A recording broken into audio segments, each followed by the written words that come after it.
Hello, everybody. Can you all hear me now? If you can hear, Yes, I can hear you. all right. Thank you so very much. So, I want to start talking about building capacity, which is our topic for today.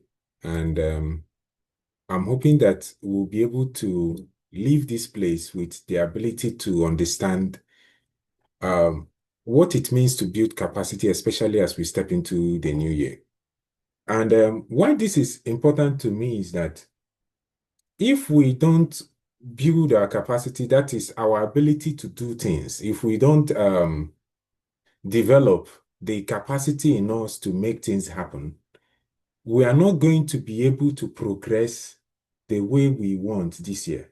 In fact, the goals of PFF for this year will not be achieved if the people inside PFF do not have the capacity to make it happen. And this worries me a lot because many times I look at very more developed, say, countries or organizations, and I wonder what makes these people different from these other people. What makes our our country, for example, if you are in Nigeria, what makes Nigeria different from, say, England or um, Belgium or whatever country? Is it that there is something intrinsically different in the people?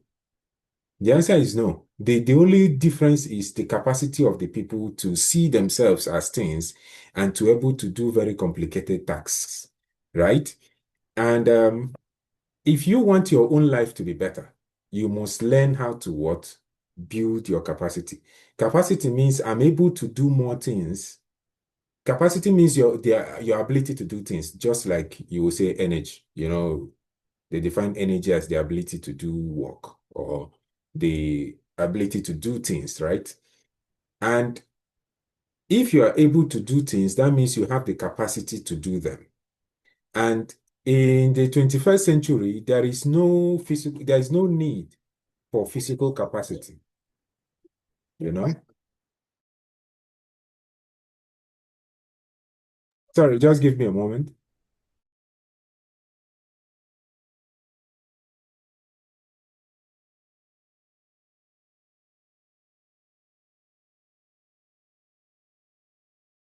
All right. So your ability to make things happen is totally reliant on your ability to um, process or have the capacity to make things happen. You need to have strength.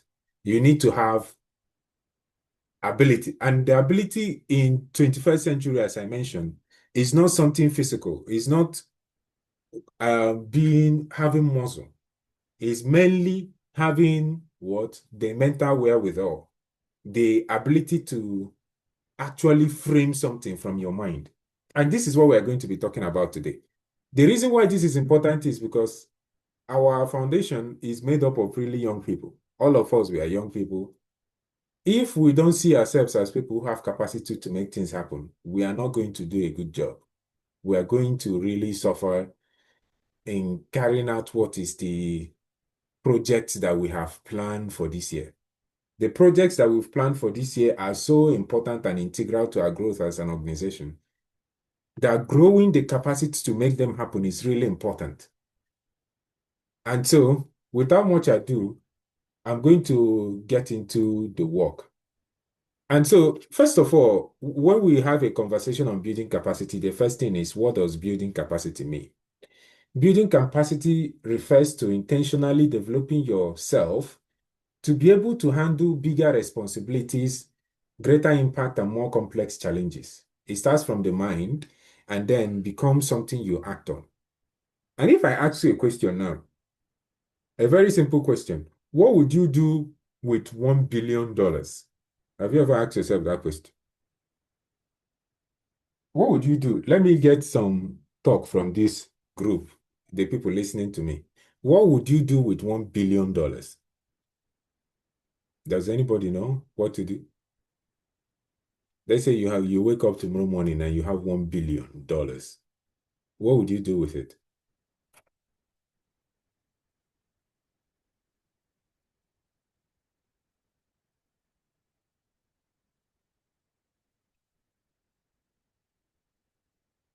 So I have a chat. You can unmute yourself if you want and talk to me. Tell me what you will do with $1 billion. Don't tell me you've written a plan, Shalom. Tell me what you will do with it. Talk to me. I want to hear you.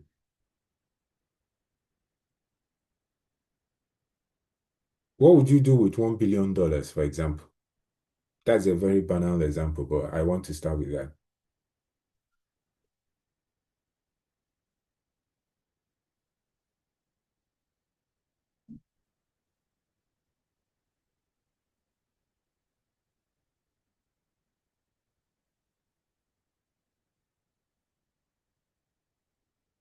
Yeah, you can unmute yourself and tell me, what would you do with it?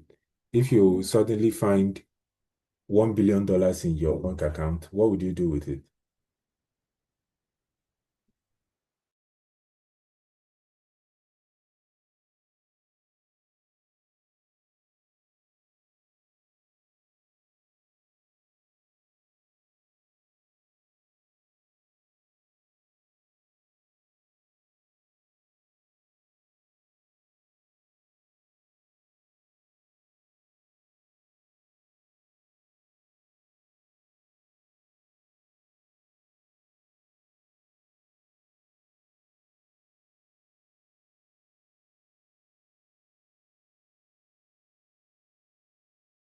Yeah, Shalom, you can unmute yourself. Go for it. Tell me. Okay. You said I should not write a plan, but it has to begin with a plan. Yeah, So tell me. I have so many things written down, but it's ranging from expanding different businesses Like that which I one? intend to own,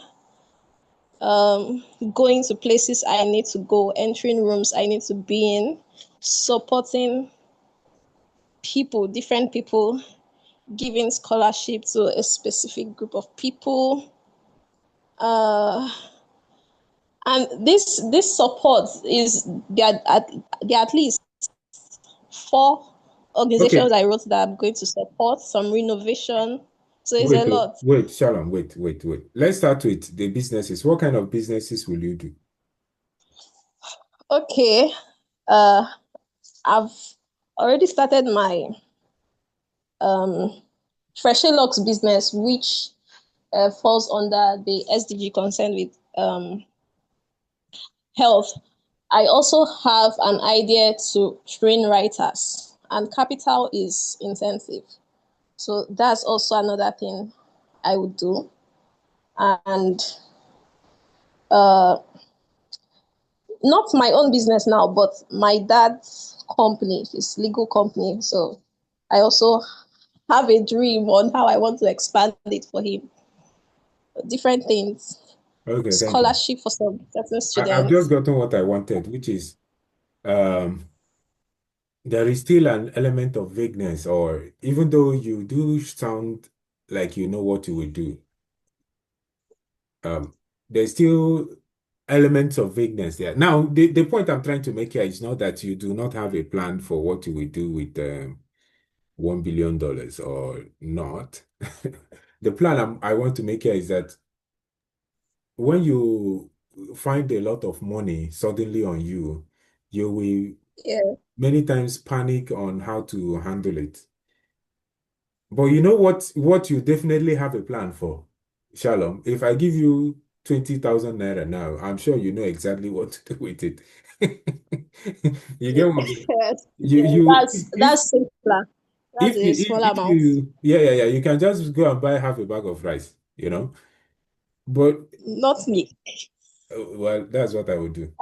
So the second the the actual challenge between Shalom and $1 billion is not the handing over of 1 billion to Shalom, but Shalom making 1 billion or growing herself to a point where she can actually have 1 billion by herself without thinking of it in a kind of fairy tale, somebody give me $1 billion situation. A growing of capacity requires a consistent development of your person from where you are now. Somebody who has, let's say, like me, I have 200 naira. If you have 200 naira, you move yourself to a place where it's still the same you, but you are able to control more resources, control more responsibility, and to be able to do more.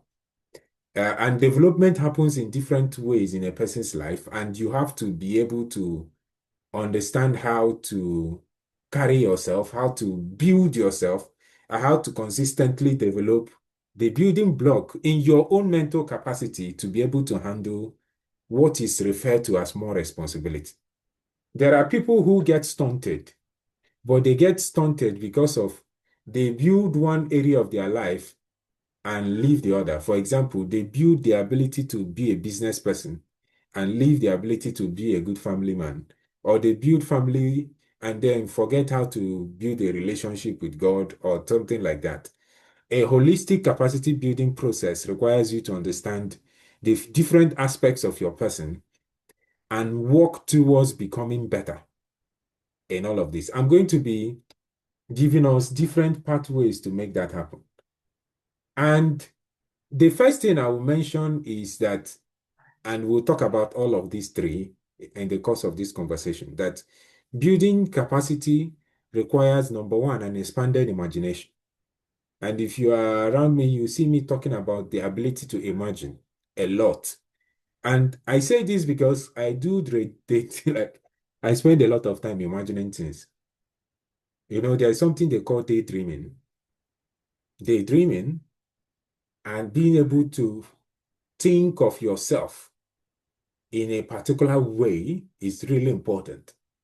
And this is why imagination is important. Imagination means how can you creatively bring yourself to where you want to be?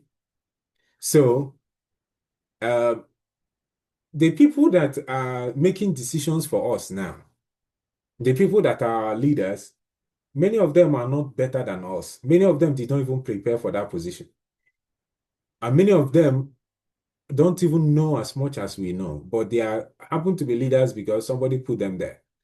In order for you to put yourself in that room, expanding your imagination is really important. That is, expanding our imagination refers to your ability to see yourself where you want to be and your ability to place yourself in positions where you get to where you want to be. So I'm going to give more information on this. So I'm just giving you like a rough sketch of what the rest of the conversation of this talk is going to look like. The second thing I'll be talking about is having the courage to act when you're afraid. So when you've imagined something, then you do something about it. Even if you feel like, oh, I'm not going to be able to achieve what I want, still go, you know, still go. Like, I'm scared. I don't know. I don't have any money. Still go ahead. Go, go, go, go, go. Stop is saying, go and do it, even when you're afraid of doing that thing. Especially when there is a risk that you will fail. Do you understand what I'm saying? Even when there is a risk that you fail, go ahead. And then the third one is a consistent plan of growth over time. What that refers to is the ability to consistently make a plan to make yourself better. How do you improve on yourself over time? These three things have to work in anybody I've seen that becomes successful without having somebody pushing them from behind. Now, if your parents are really, really rich and they just put you in rooms, that's different. If you are somebody that is working at life from a different perspective, which is you are the one trying to put yourself in places, you are the one, you went to a university, you struggled through it, you've graduated, you are now working to place yourself where you are supposed to be, then this conversation is really important for you. But let's say your parents are like Jeff Bezos, you don't really need to worry. They will put you in places by themselves. But for you, I know most of you on this call, so I'm really saying that if you want to be the one that will put yourself in the rooms, this is part of what you need to build your capacity. There will be other things, but this is where the conversation is going to be started. So let's talk about expanding your imagination. How does somebody expand their imagination? The first thing you will do is ask yourself, what do I want to become? What kind of life do I want to be? And then you make yourself. I think in my next slide, I talk about that, which is that you force yourself to see what you want to be like. It's really hard to become what you cannot imagine. Sometimes you can, but it's really, really hard. And so I use the word you cannot become what you cannot imagine, but what that actually means is that it's really, really hard to be what you cannot imagine. Whatever you want to be, you can imagine that. And what I say to, like, I do remember somebody that met me one day and say, like, so my children are going to be the best children ever. Then I said, I do have a children church. I teach children. This is my children church. I have over 100 children inside. Is there any child inside this children church that you think will look like your children? She said, no, no, no. My children are going to be better than all the children that you have in your children church. And then I said, what of Bolu? Now there is a guy called Bolu, a very, very good boy, like the best boy I've ever seen. And I was a boy myself, you know. I said, what about Bolu? This guy is very, very intelligent. He plays instruments, very obedient, a Christian, very good boy. He said, my child will be better than Bolu. I said, are you sure about that? I doubt it that your child. But that's what she believed that. But the point is that what she believed had no example. Now, I met her a little while ago, and she's had a child, and the child is around 4 years old. And I said, this your child is too stubborn. Oh. Are you sure this child will even reach the children in my children's church? Because the stubbornness in this your boy is way too much. And she said, stop. I just want this boy to be normal. So, but my point of what I'm trying to say is that you have the right to dream, but I doubt that there is nobody that has been what you want to be. I doubt that there is somebody that has not been what you want to be.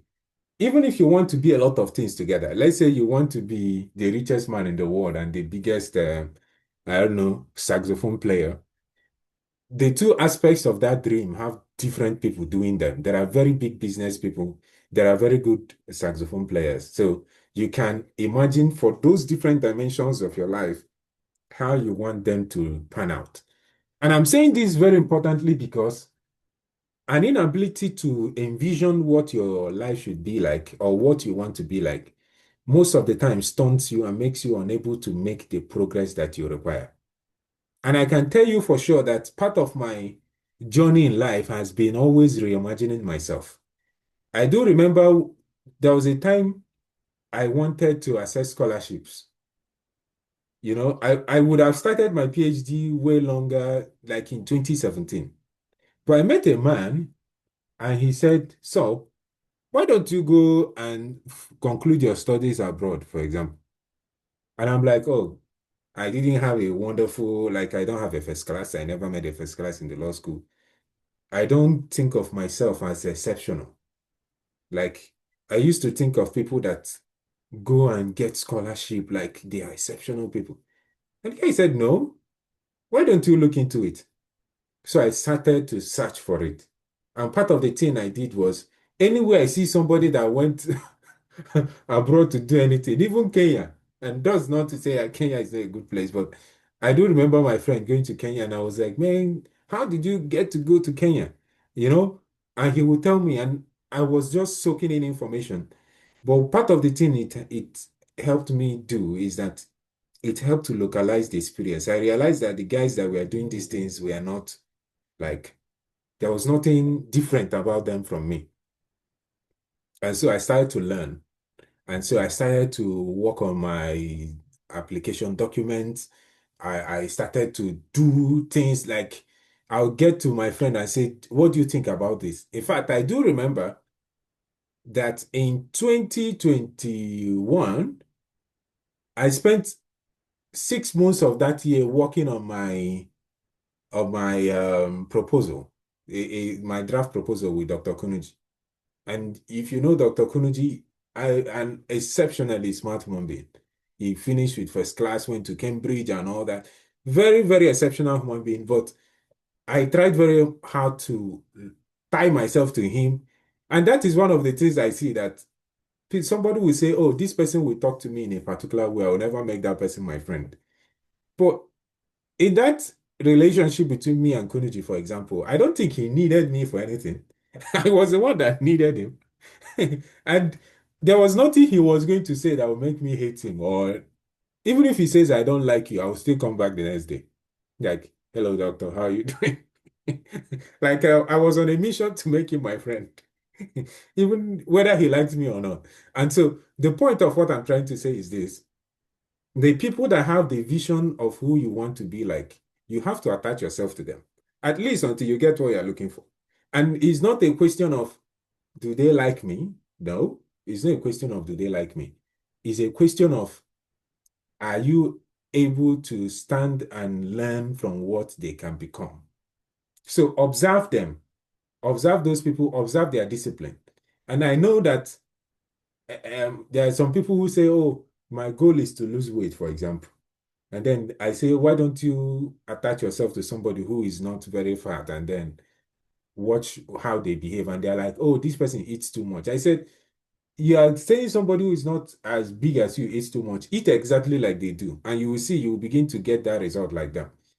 Like, do what they are doing. Follow somebody.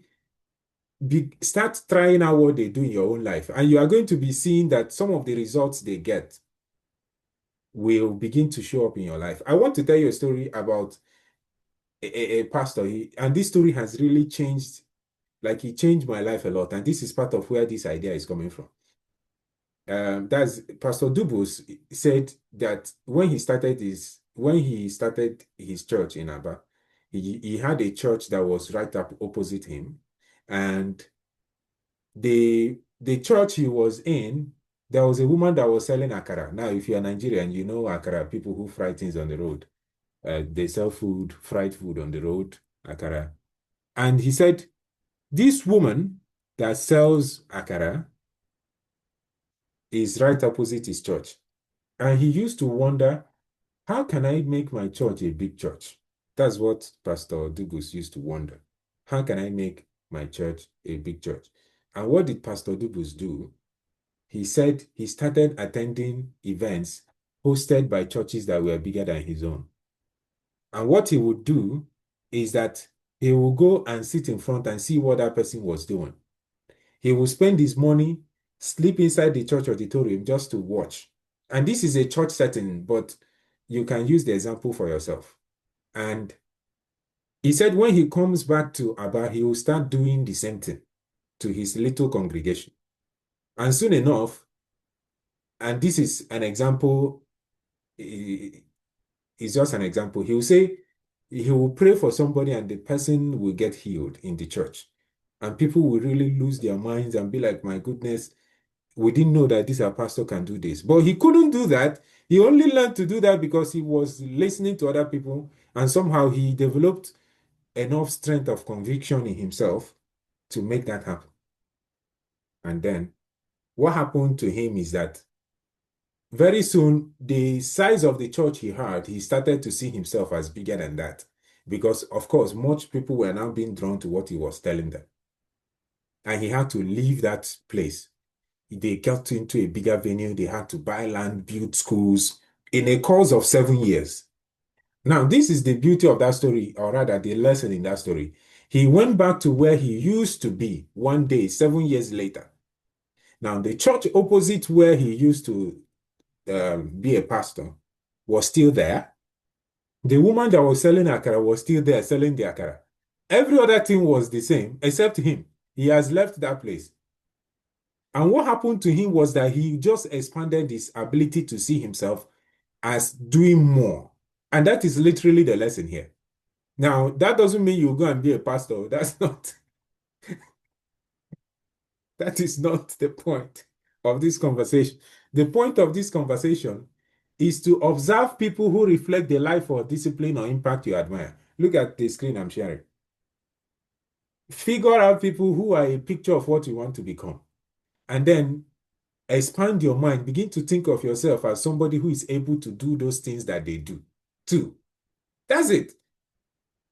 If you begin to put yourself within their steps, within their disciplines, within the things the way they run their life, you are going to start seeing maybe not the same amount of results, but at little by little. I can tell you a lot of this because that also, when I heard about this, that changed my life in a way that I was in the university when I heard this. So what I did was, my results were not very good. I started to make friends with people who were the top of the class. Now, that meant that I left my former friends because I stopped studying with them. And they'll be like, so why don't you study with us again? I said, I'm sorry, I want to study with these other people. And they thought that I wasn't doing it because I hated them or what. There was no emotionality to it. I was just going to follow the people I felt were doing well in class. And one of the things I observed with one of my friends, Pastor AJC, was that 2 weeks before the exam, the guy will lock himself up. He will just stay he will not buy, he will not cook anything. He will be inside his room reading aloud to himself. And he will only be eating akara and bread, you know. And so I went and joined him inside his room. And two of us, 2 weeks to an exam, will be inside studying together. And I can tell you, if you see my transcript, you are going to see a very marked difference from my second year in my fourth year. And that was really late, I know. But from the second year of my fourth year in the university, I did a 5-year course. You can see a very big difference in the kind of grades I got versus what I used to have. And that is what I tell students because number one, what I now learned is you have to write at least 2.5 pages on everything. You have to start reading on time. You have to actually also give yourself enough time for revision.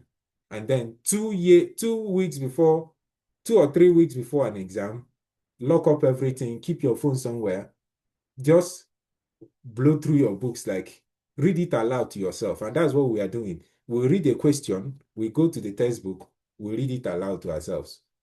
And I will tell you that worked for me. And since then, that's what I've been doing. Anybody that is my friend, I'm learning something from you. Everybody, even my friends who are like I have a friend who is 5 years old. That guy is teaching me a lot. Everybody I know, there is something I want to learn from them. What have I learned from a 5-year-old is I just go and take what I want, But again, that is part of what I'm trying to let you know. Make people who are your friends that have the lifestyle you want to become. It may require you saying goodbye to people who are not giving you what you want, but that's okay. And my next point is that you should do what you want to be like. And that means that you should grow yourself by taking the steps you see the people that you want to be like taking. Those steps they are taking, take them too. The things they are doing, do them too. Little by little, you are going to find out that the same thing that is happening in their life is happening in your own life. Just little by little, the same results, you start getting them. And even if you say, oh my goodness, am I even up to the task? Keep going. Don't run, don't run. And that's what I usually tell my friends, especially those that get like very big jobs. I say, just stay there, stay there. You are going to, in 2 months, realize that you are smarter than most of the people that are doing this thing you are doing. Just stay there. Keep doing what you are doing. Keep doing what you are doing. Stay there. Don't cut yourself short. And that will bring me to challenging yourself, which is doing what is outside your comfort zone. Reading a book, for example. Do you know how many Nigerians have never read a complete book? It will surprise you. There are so many that have not read one complete book. But if you want to be the future you want, you want to become like who you want to become like, there may be people that read a lot. Grab a book and read. Learn what make them who they are. In fact, in this 21st century, we speedrun education. So go and read Wikipedia pages on things, Google things up. You cannot afford not to be It's fine. informed. It might not go. You get what I'm saying? Mm. You cannot afford not to be informed this time. Step outside your comfort zone, accept responsibility for your growth. And then I will say this, plan your life intentionally. Plan your life like you are planning this year. Plan your life like you are planning a company. Plan your life like you plan a company. Even if it will take 200 years to do something, start now. Be doing small, small. Your grandchildren will complete it. If you want to build yourself like part of the reason PFF started this, we wanted to do something for education. And we didn't know who would do it. So we did it. Like, we didn't overthink it. Part of the things I do, sometimes when I finish them, I look back and we see, my goodness, if we really, really wanted to take time and do this thing the proper way, we would have wasted so much time. So just go and get things done. Just go and do it. Because there is a plan for PFF. The reason why we are where we are today, that we are teaching you about growing capacity, is that there is where we want to go as an organization. And we need you to work with us to get there. And that is why, for example, if the work becomes too much for you, we're okay with having you drop out, but we know God will bring other people in. But the point is that the goal must be gotten. There will be people that the vision will attract and they will join us. But there may be people that they want to do other great things, and the place where you are taking good charge of it. That is part of uh, a holistic development plan for our people. But PFF must step forward in his march towards where it's going. And we need people that will work with that vision. You know, part of the capacity we are growing is not that we are not growing capacity as people, but we're also like growing capacity as an organization, becoming better in what we are doing so that we will grow more and more in our expertise as an organization and as people. And so it's really important for me that everybody that is on this call, that especially people that are part of what PFF is, grow their own capacity. Because we cannot be saying we want to cut down 30 million out of school children. And somebody that is within us is like, oh, come on, you can't do it. We can't speak that language of fear within PFF. Anybody that's joining us, you must speak the same language that we are doing, which is the language of getting things done.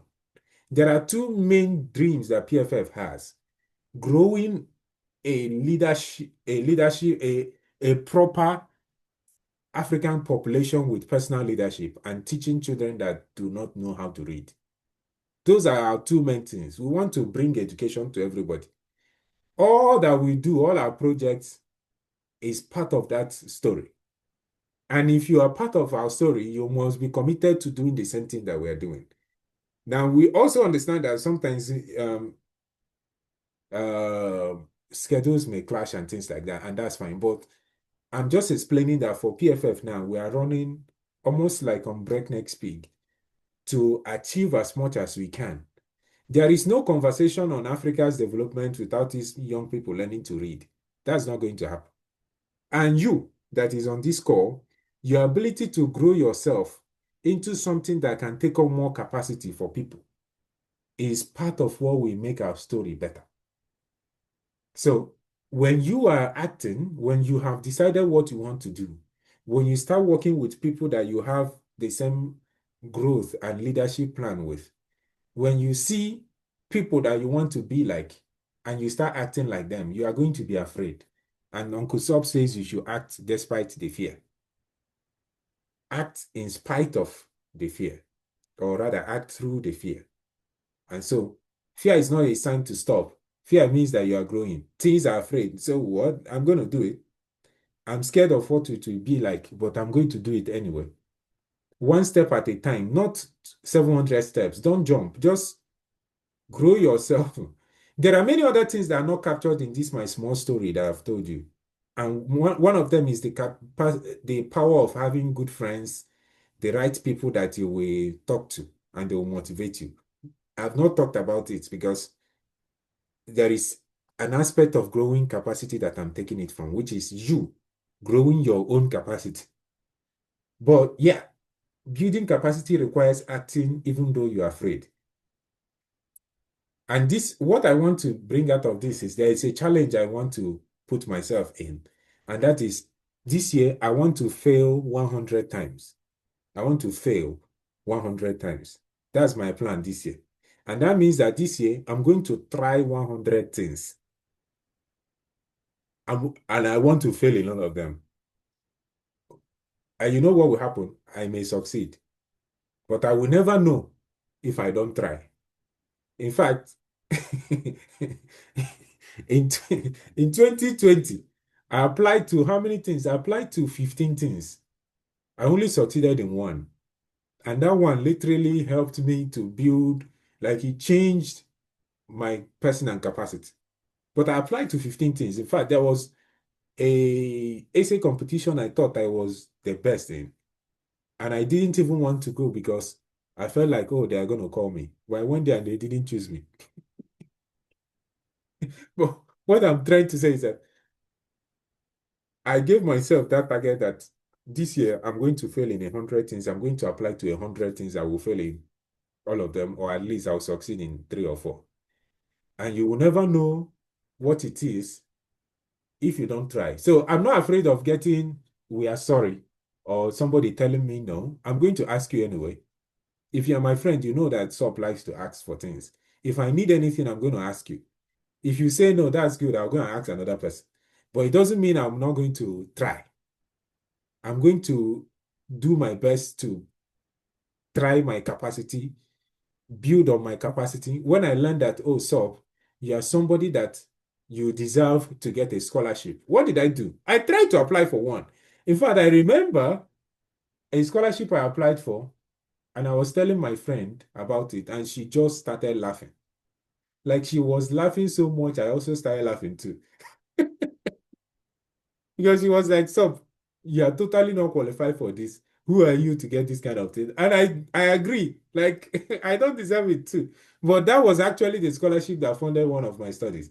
And the point I'm trying to say is that almost everybody else that was qualified for that did not do it because they didn't know it will work. That's the truth.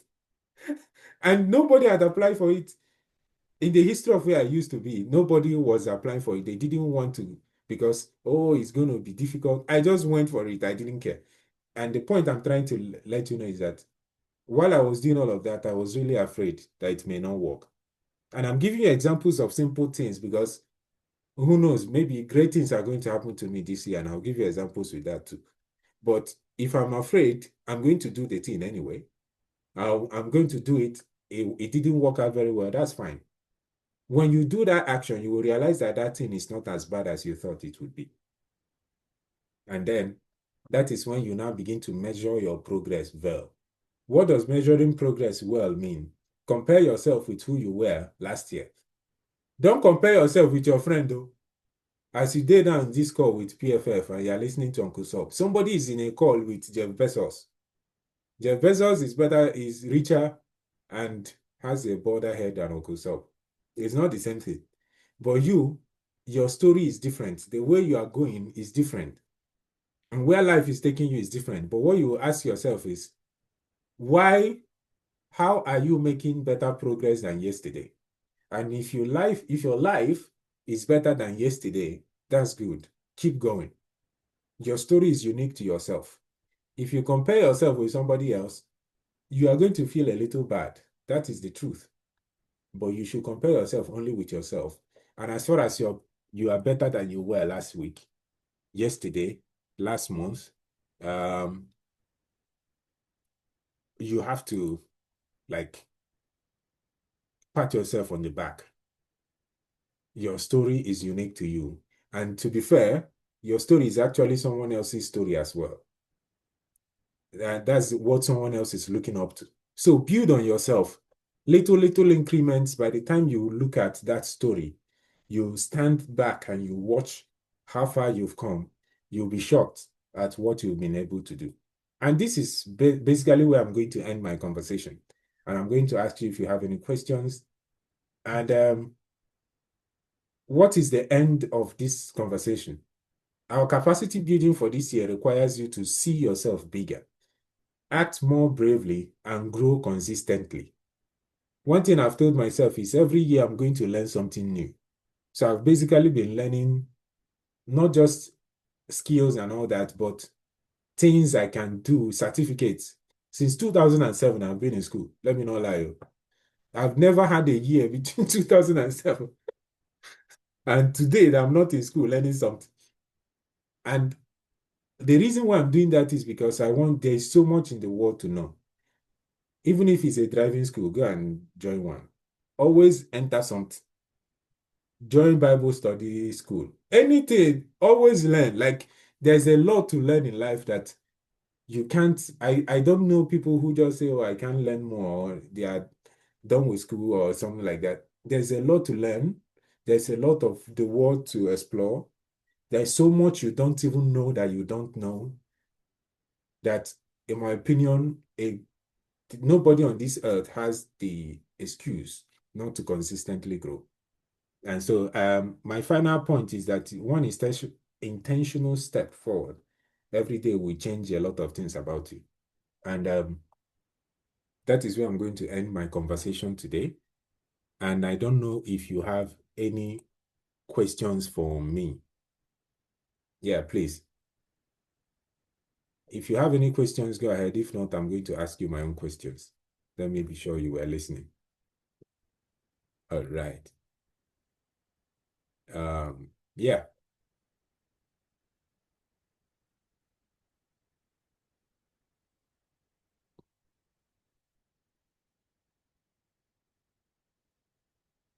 Do we have any questions?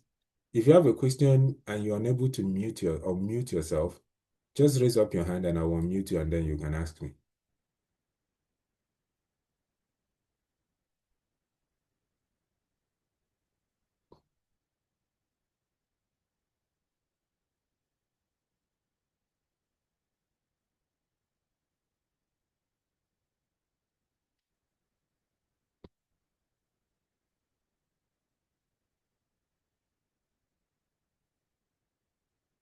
Do we have any questions?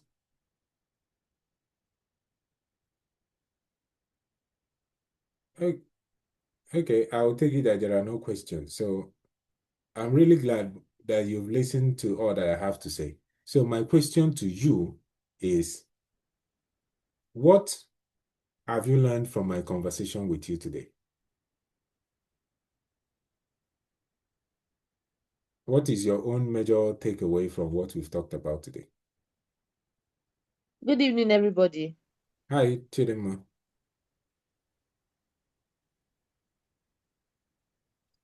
Yeah, go Yeah, I'm ahead. fine. The major takeaway from your conversation is that we should always imagine ourselves better, upgrade our situation, and never stop being motivated, taking an intentional step in regardless of failure. Thank you very much.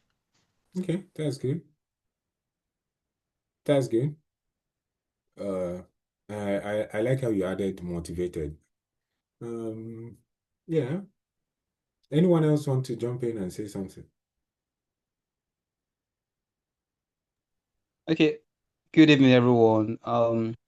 My key takeaway is that you have to model yourself after what you want to become, and by doing that, you have to take the necessary steps that you think are the right thing, or those who have been there, they have taken before, to ensure that you reach the destination that you aim at. Right. Thank you, Francis. All right. So I'm going to hope that what we've learned from this conversation today can be used in our lives. And at this point, I'm going to stop my conversation with you, and yield the floor to um, I'm going to yield the floor to, what's the name again?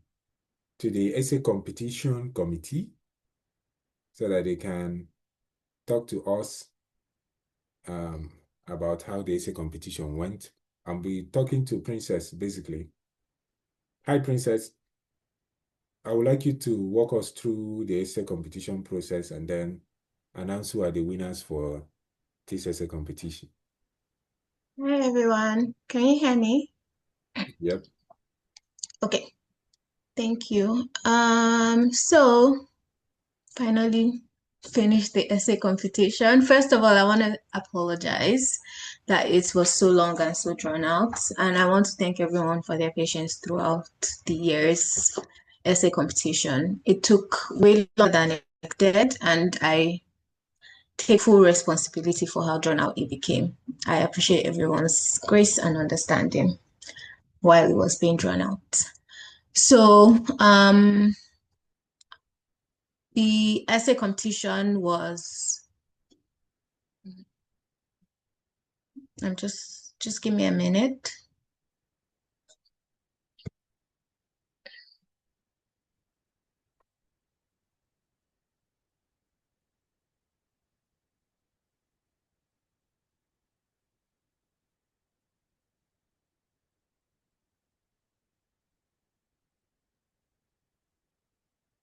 Okay, so the topic was developing the strength and resilience for leadership in a changing world. We had a couple submissions, and for the first stage was the essays. So we had a couple essay submissions, which was great. Thanks for participating. And then the second stage was the video submission. So the top 10 applicants were asked to submit a video. I think we had about 6 or 7 people who did submit. And then the videos were posted on the PFF social media pages for engagement and like voting and all of that. Thank you for everyone that participated in that as well. So yeah, can we talk about the Uncle Sab, can I move on to like the announcement of the winners? Yes, please. Okay. So again, thank you everybody for participating, for your essays, for the video submissions. We truly appreciate it. This essay competition would not have happened without you or been meaningful without you. So I don't know if everyone is on the call. All the top 3 participants on the call. But in third place, we have Precious Adeleye. I don't know if he's on the call. Please, if you're on the call, can you unmute yourself?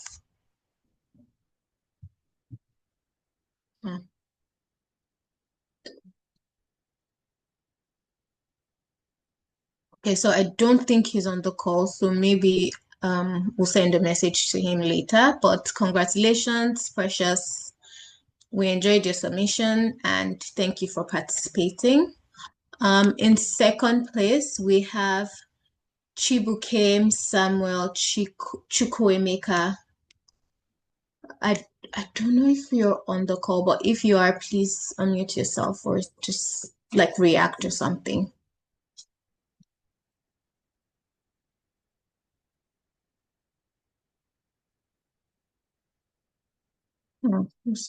Oh, you're here. Okay. Okay, he's in the chat. Well, thank you for participating. Thank you so much for your submission. Thank you for participating in all stages of the competition. Well done. And our first place winner of the 2025 essay competition is Odiga Chigorism Judith. Thank you, Judith. Your essay was very outstanding and congratulations. This is very well deserved. I don't know if you're on the call as well, but if you are, you can react or unmute yourself or something. Thank you. Okay. Thank you, Judith. So again, congratulations to all the winners. Thank you to all the participants. Thank you for your patience. Thank you for your continued participation. And we're truly grateful to everybody. Okay, back to you, Uncle Sop. Yeah, I think that there is a flyer we created for everybody just to see who was who. Right? There is? Yeah. You see, if you're on the call, we did create flyers, didn't we, Ife? Ah, okay. So I would like you to invite the people that won, especially a top submit. I want to say submitter, but Submission. Participant, the winner. yes, to give us tell us about how it was. We want to know. What's the name? You say Chirogrosm. That's a quite a long. Yes, Judith. Hi, Judith. Judith is the top essay that we had, is it? Yes. Okay, Judith. Would like to talk to you, Judith. Come and tell us about how that went, because you'll be what part of the story of this competition that is really great is that we are going to be awarding you some money, but we really want to read how creative you were. And I want to see Judith talk to us about how that process was for her. And I really like to listen to that. So, Judith. Hello, good evening, everybody. Hi, Please Judith. confirm you can hear me. I hear you. Okay, good evening, Mr. Sopruchi Christian, and good Okay. evening, Vincent. Good evening, everybody that is here. I am quite excited. I actually don't know how to feel because I long anticipated this win.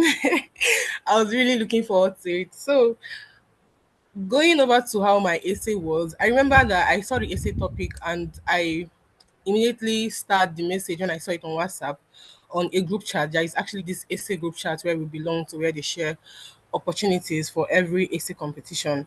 And I always look out for essays along the lines of personal development, leadership, and women advocacy and women empowerment. So basically, when I saw this essay, I said I was going to write it, but I knew that I wanted to portray um communicate my ideas in a story format, but I didn't exactly know what examples to give. So I was just brainstorming on a lot of things, and all of the examples, all of the analogies I was trying to create were not actually hitting the nail how I wanted it to do. So I remember this particular morning and I was like, oh God, I need to write this essay and I need the perfect inspiration. It was on a Sunday morning. So I was walking to church. I've gotten to church and the workers prayer started. After the workers' prayer, I got an inspiration down and wrote what the inspiration was. I figured out at the end of the day that there was nobody I could really use to exemplify what leadership really meant apart from the life of Christ. Then I decided that okay, since it's also a contemporary essay, I'm talking about leadership in the changing world. The time of Christ has actually, was 2000 years ago. So I decided to move from the life of Christ to the life of leaders who have actually impacted the world in the time before, and even move it to like the very present 2025, 2026. And I was able to state in the essay that leadership is more about service, resilience, and I I remember ending the essay talking to younger people like me and trying to make suggestions on how they can build resilience for leadership in the changing world. So I am very honored to see now that my essay was selected to be the winner. It's such an honor. Thank you so much. Yeah. Can we see your face? Do you mind showing us your face? I don't know. What time is it in Nigeria now? It's a bit late, isn't it? But do you guys have light? If you have light, we'd like to see your face, Judith. There is actually no light in the room, but I will try to see if I can. Okay, there is actually light in the room. Okay, All good. right, sir. Let me try. It helps us to humanize the essay competition. And I like stories like this. Like, this is actually the point of what we are trying to do, which is to get people who, like, how is it that your story is able to make sense to somebody across the world or somebody else reading it? Our panel of authors, or rather judges, is made up of people from different parts of the world. Like, the fact that your story made sense to them means that it was actually at least properly written. And it's true you are motivated from like Christian perspective, but we have people who are not Christian that are marking the essay too. And so the fact that it was able to scale through all of that really meant that you did a good job. And so All for right, that, sir. I congratulate you. Okay, thank you so much, sir. I am even more, let's say, humble to hear that the judges of the essay we are people who we are from different perspectives of life. Because actually, when I'm writing essays, I don't really go from the Christian perspective, because I've done something like that before, and the people who were judging the essay were sort of biased, and they were not Christians, so I didn't scale. But this time around, like I said, there was no analogy to hit the point how the life of Christ was going to do it for me. And maybe because I moved from the life of Christ to the life of other leaders who were not necessarily Christians, or who I can't really tell their religion, but they actually made impact. So maybe I think that was what stood out, and I'm really glad to hear about this. Oh, great. What school are you a student or have you graduated where? Yes, I am a student. I'm a 500 level pharmacy student at the University of Nigeria, Nsukka. Oh, UNN. Yes, sir. Great. Great. And you are doing pharmacy, not English or something like that. No, no, sir. I'm doing pharmacy. Yes, sir. Actually, we want this essay to be won by students. That's what I was asking. All We right, could sir. still change our mind, but now we will not. Princess, maybe we will not change our mind anymore. So, okay, that's good. I Also like that. wanted to, sorry to cut you short. I also wanted to share that the judges were double marked. The essays were double marked. So we had two different people grading each essay. So you did really well. That's why your essay was like still outstanding. Like you still got like really good marks even after like two different people marked it. So it was two different judges that marked, and then we got the average of the marks. So Yeah, our congratulations. judges are people like we have somebody who runs an English as a second language school in Israel. We have somebody that is a professor of English. We have we have groups of people who work behind the scene. I don't want to tell you who they are, so you won't go and be talking to them. but, but yeah, the point is that it has to be a very good essay to pass through our process, and I am really glad the quality of essays that we get each year. In fact, we are hoping to create a published volume out of it, but that's a conversation we have for next time. And so our last winner was from the law faculty in Unizik last year. And so this year is moving to a pharmacy student in UNN, which is great. And who knows, 2026, who is going to pick up this essay competition winnership? Sorry, what kind of English am I speaking today? So we do have the 2026 essay. Princess, would you like to talk to any of the other finalists before we announce our competition for 2026? I think only Samuel Chibukem is on the call. I don't think the last finalist is on this call, but if he wants to share, that's fine. If he doesn't want to share, no pressure. Okay. Samuel, would you like to share?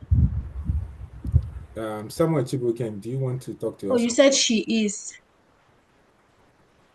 Who are the three finalists? Could you tell us? Yeah. I've got Precious.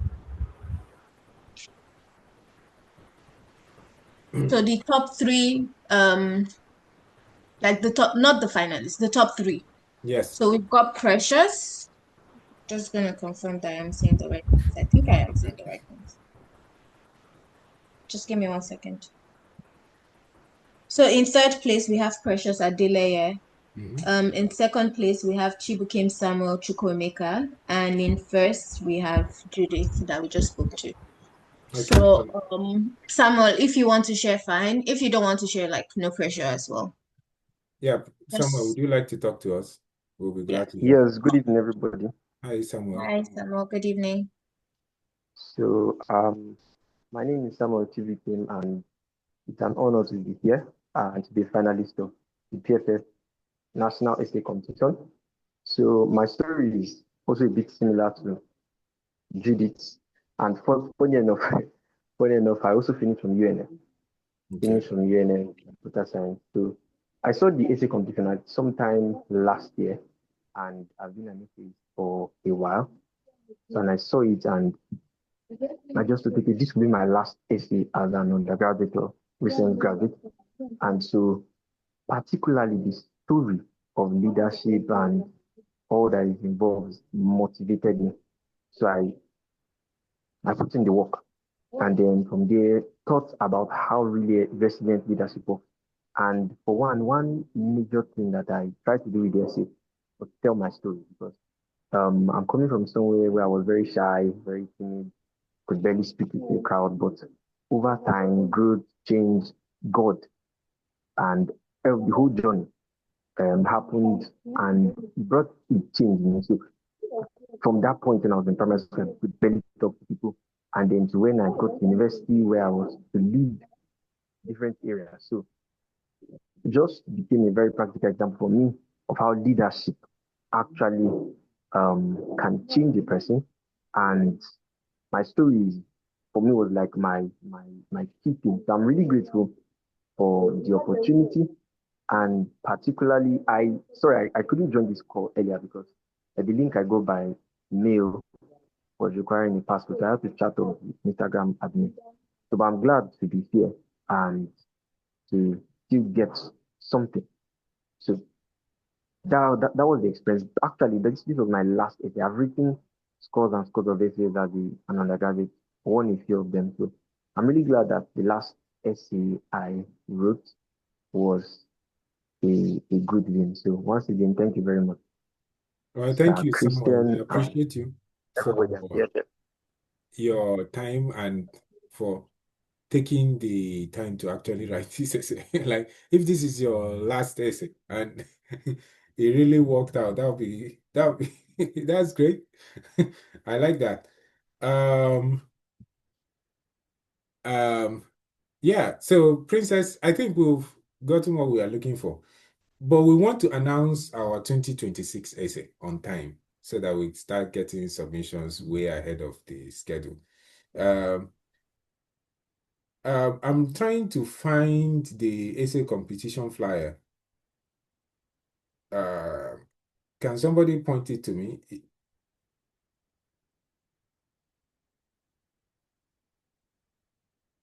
Can somebody point it to me? Right. So I think I saw it this morning and I put it on my status. I'm trying to I've sent it to you. Okay, cool. Thanks. So if you are somebody that is interested in essay competition for um, people who are students in the university, I want you to take this one very seriously. And so this year we are going to be making sure that we don't spend as much time as we spent last year. I'm crossing my fingers. So. But it's going to be really interesting again. What we want to achieve with this essay competition, as I mentioned, is that we want to be able to have African stories told by Africans. Part of everything we do here is motivated by some of our own personal experiences, because if you try to go and read about Africa, what you are going to be hearing will be coming from people who have not lived here, white people telling our stories. And just like I shared in our conversation today, I said, we are going to resolve this problem by ourselves. And so that resolving this problem by ourselves is what midwives the essay competition. This essay competition is open to everyone who is an undergraduate student in Africa. And so, you see, call for submissions. Our topic this year is developing the capacity to shape my future and society. And this year, the PFF mission or the PFF goal is developing capacity. And so share this with people around you. It's just an opportunity for you to be recognized for what you can be. I think this deadline of 9th of May is a bit late. I think it's supposed to be March. We'll work on it, but who knows? We might still postpone it to May. Nobody knows. But yeah, that's about that. We'll share this across all our social medias. You'll be seeing this flyer very soon. Share it with your networks as well. So I want to thank Princess for finally making this happen. So thank you, Princess. I will not disturb you again. Sorry, everybody, again. And congratulations to the winners. You really stuck through it all, and we are here now. And finally, we have come to the end of our conversation on this, and I want to now talk about some wonderful people that have worked with PFF that are going to be saying goodbye to. Wait, are they still on the call? Is Olamide still on the call? Uh-oh, I think she's left the call. So I'm seeing a question, will we be getting any winner flyers to share? For sure, we love winners in PFF. So we're going to be doing a flyer and celebrating you on all our social media platforms. So Judith, are you on LinkedIn?